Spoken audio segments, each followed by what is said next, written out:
Hello friends, Science and Technology Standard Train Part 1st, Chapter number 4, Effect of Electric Current. In previous chapter or previous content, we have to study about the effect of electric current on different appliances at the home. Then we have to study energy transfer in an electric current and electric power, that is energy divided by time. Then heating effect of electric current and various appliances used by the heating effect of electric current. Then we have to study about the fuse wire which are used in our home.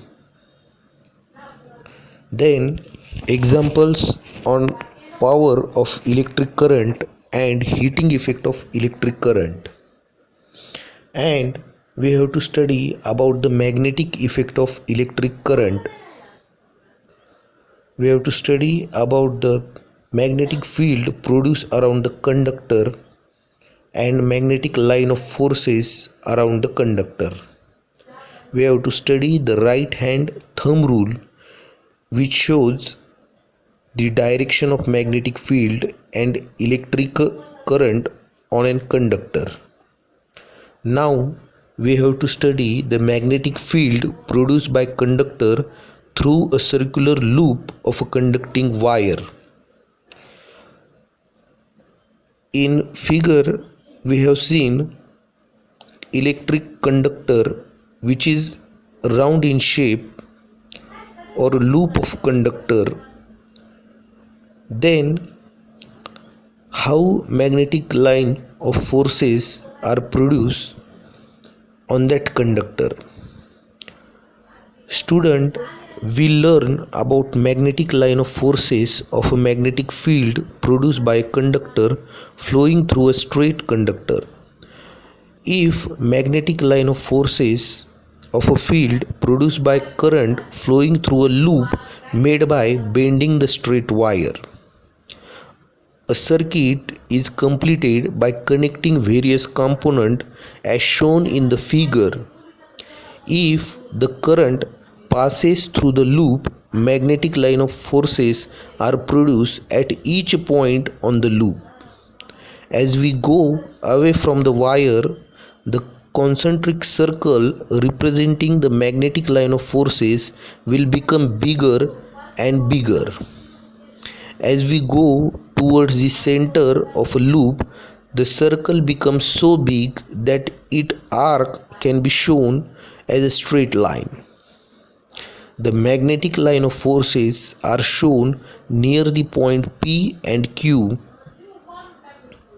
only. However, they will be created near each point on the loop. Likewise, each point will produce magnetic field at the center of the loop. By making use of a right hand thumb rule, we can check every point on the loop contribute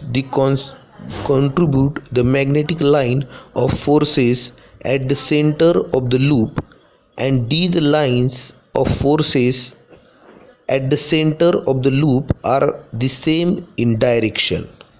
So, students, in a circular loop, the magnetic line of forces can be produced on each point on the loop of that conductor. So, the intensity of magnetic field at any point produced by conductor flowing through a wire is dependent on the current, as we have seen in the experiment. This means if there is n turns in the loop, the magnetic field n times of that produced by single loop will be created. Then if we consider a solenoid, then how we can conclude in which point the magnetic line of forces will be created. So think about it. If a copper wire with a resistive coating is wounded in a chain of loop like spring, it is called solenoid. Whenever an electric current passes through a solenoid, magnetic line of forces are produced in a pattern as shown in the figure. You are aware of magnetic line of forces of a bar magnet.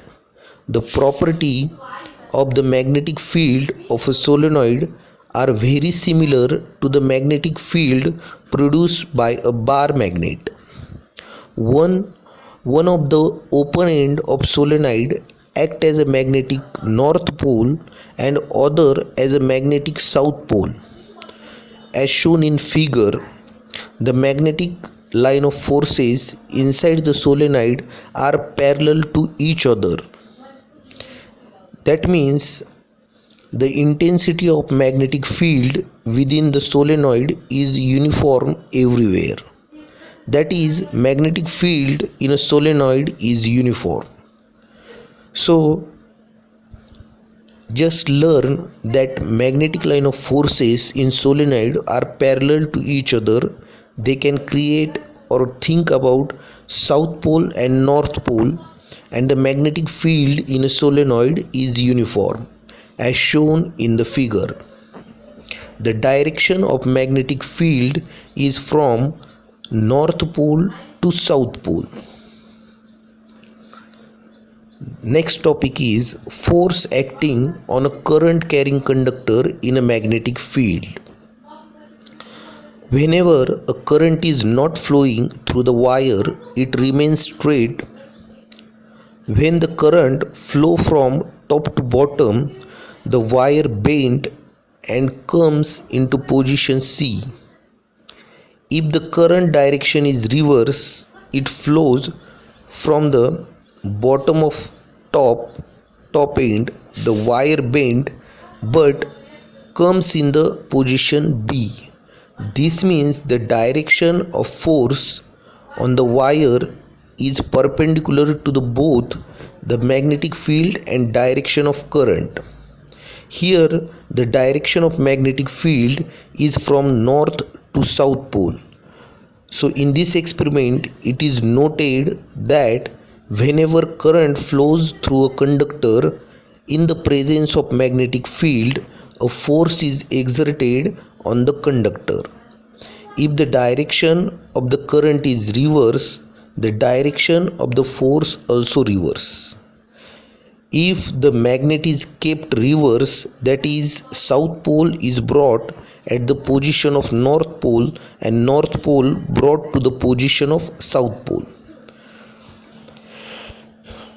So see on the figure in the above experiment clearly shown that force is exerted on the current carrying conductor. The direction of force depends on both the direction of current and direction of magnetic field.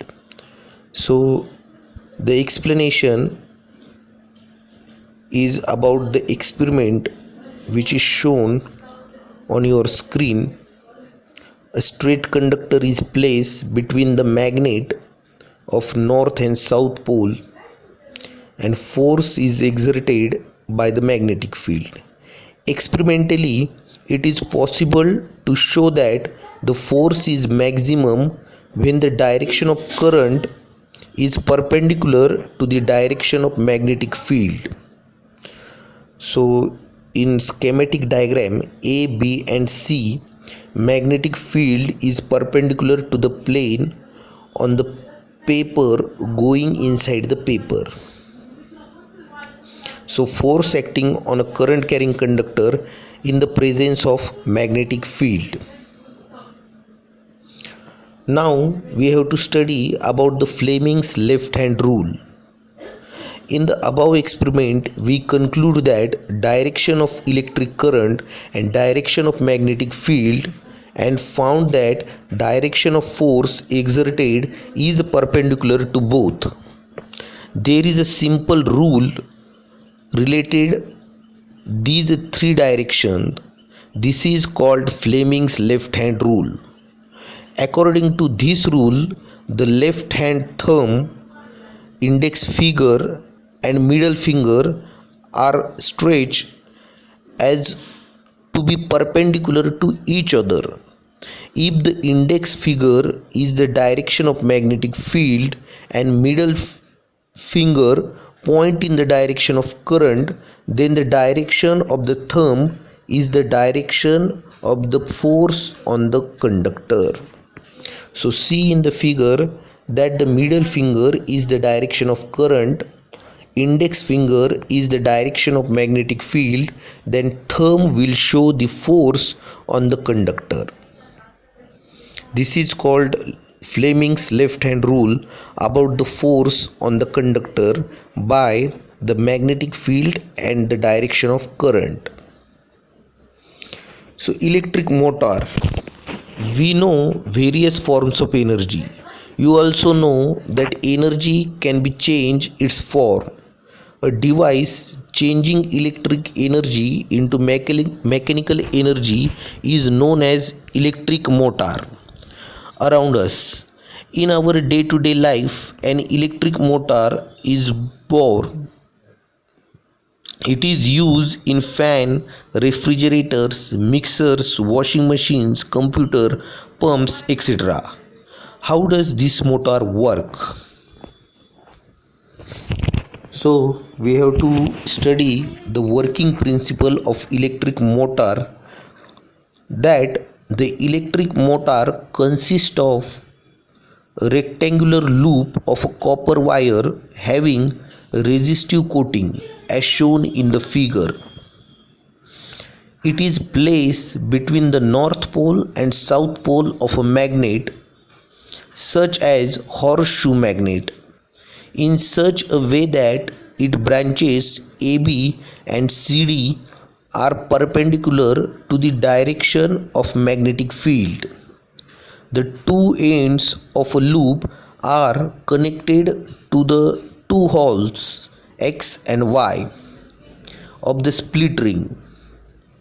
The two holes of a ring have resistive coating on their inner surface and are tightly fitted on the axle. The two holes of the split ring X and Y have their outer conducting surfaces in the contact with the two stationary carbon brushes. When the circuit is completed as shown in the figure, the current flow in the branches AB of the loop from A to B brought the carbon brushes E and F. Since the direction of magnetic field is from north pole to south pole according to Fleming's left hand rule, the force is exerted on the branches AB and pushes it down. The current in the CD branch is in opposite direction to that of the AB branches, and therefore a force is exerted on the branches CD in the upward direction. So the loop and the axle start rotating in the anti-clockwise direction. After half rotation, the two holes of split ring X and Y come in contact with carbon brushes F and D respectively, and the current in the loop start flowing in the direction CDBA. Therefore, force is exerted on the branch DC in downward direction and on branch BA in the upward direction, and the loop continue to rotate in the anti-clockwise direction. So the current in the loop is reversed after each half of rotation, and the loop and the axle continue to rotate in the anti-clockwise direction. So mechanical energy will be produced. Commercially, motors run on the same principle, but practical changes are made in this construction. Now What is the electromagnetic conduction? We have seen in the previous section that if we keep an electric conductor in a magnetic field such that direction of current flowing through the conductor is perpendicular to the magnetic field, then force is exerted on the conductor. Because of this, the conductor moves. But if an electric conductor is moving in a magnetic field, or magnetic field around a stationary conductor is changing, what will happen? In order to find an answer of this question, research was done by the great scientist Michael Faraday. In the year 1831, Faraday shows that electric current be produced in a conductor with the help of moving magnet. So electric current will be moved in the moving magnet with the help of moving magnet in a conductor. So this is the basic principle of electromagnetic induction in the conductor. So some instruments are used, for example galvanometer. Galvanometer is a sensitive device which works on the same principle as that of the electric motor that we have studied earlier. We can make some electric measurement with it. A coil is positioned between the pole pieces of magnet in such a way that pointer on the galvanometer dial is connected to it. When small current flows through the coil will rotate. The rotation will be proportional to the current. So voltmeter and ammeter also work on the same principle. In galvanometer, the pointer deflect on both the side the zero mark depending on the direction of current. So galvanometer is the instrument which is used in our electric circuit. So next point will be when a current passing through the solenoid coil. We have to study even if the solenoid coil is kept stationary, a change in the current in the solenoid coil produces a current in the coil. If solenoid coil is moved towards or away from the coil, we see a deflection in the galvanometer. Also, the faster is the displacement of solenoid, larger is the deflection of galvanometer pointer. If the current in the solenoid coil is changed, a current is produced in the coil, or if the solenoid coil is moved towards the coil, then also current is produced in the coil. How it is possible? It is possible with the electromagnetic induction. So when a current passing through the solenoid coil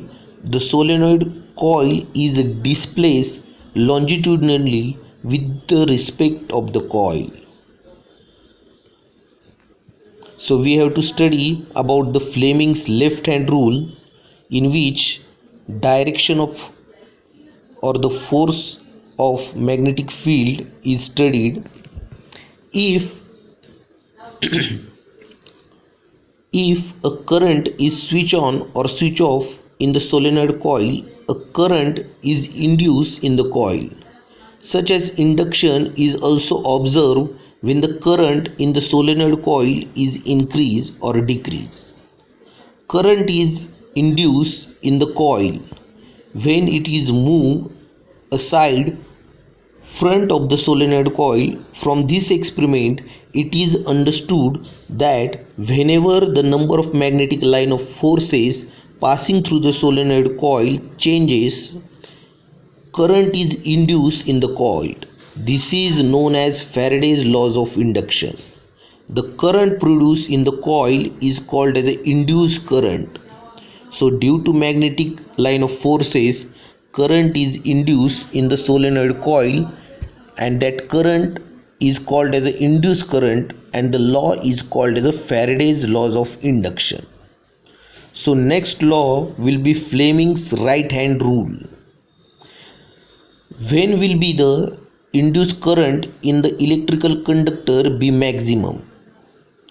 It will be maximum when the direction of motion of an electric conductor is perpendicular to the magnetic field. In order to show that the direction of induced current, Fleming's right hand rule is very useful. Stretch the thumb and index finger and the middle finger in such a way that they will be perpendicular to each other. In this position, thumb indicate the direction of motion of a conductor. The index finger shows the direction of magnetic field, and the middle finger shows the direction of induced current. This is known as Fleming's right hand rule. Now we have to study in next lecture what is about AC and DC, alternate current and direct current, and the topic of electrical generator.